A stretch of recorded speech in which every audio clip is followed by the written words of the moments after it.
Governor Cuomo calling out local leaders in his latest campaign ad. The governor says he's done his job by lowering the state income tax. Now he says it's time for cities and towns to lower property taxes. Local property taxes are the problem, the highest in the nation. In that ad, Governor Cuomo blames what he calls waste and duplication in the state's more than 10,000 local governments. Less than a week out from the election, our Jennifer Mullen is taking a closer look at the claim. And Jenny, I know local officials, they're pointing the finger right back at the governor.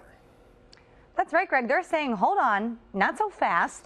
They agree there's a tax issue, but they refuse to take the blame. They tell me the reason there's an issue is because the state's hitting up their piggy bank to pay for mandated programs. New York is one of the most expensive places to live because of property taxes, but no one wants to take responsibility. Local taxes in New York State are high. That's absolutely a fact. In fact, they're about 80% higher than the national average. But when you look at what drives county property taxes and see that 90 cents of every dollar goes to state mandates, you can see that property taxes are high because of state mandates.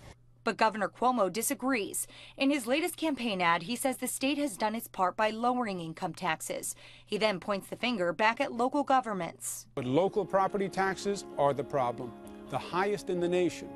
It's from the waste and duplication of our over 10,000 local governments. The 10,000 local governments Governor Cuomo is referring to in the ad includes every special district in the state, including things like fire and sewer districts. That ad is absolutely off base. There are not 10,000 local governments.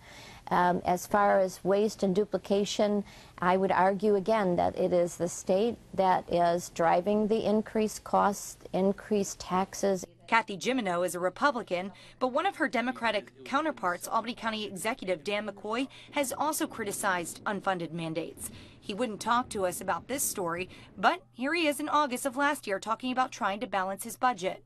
We have 43 unfunded mandates that, the Senate and Assembly come up with these great ideas and tell us we have to pay for them, but they didn't cap any of them at the CPI. Now, I'd love to see that. If that was capped coming out every year, it would be so much easier to get to the 1.66 this year. I related to the fact that it would be easy to eat steak for dinner every night and live within your own personal budget if your next door neighbor is paying your grocery bill. And local leaders of both parties say they're tired of being that neighbor. Jimino agrees the latest campaign ad Governor Cuomo has out there right now is most likely targeting his opponent, Rob Astorino, who is a local government official. But she says his message is painting with a broad brush the wrong picture for every hardworking local government in New York State. Greg?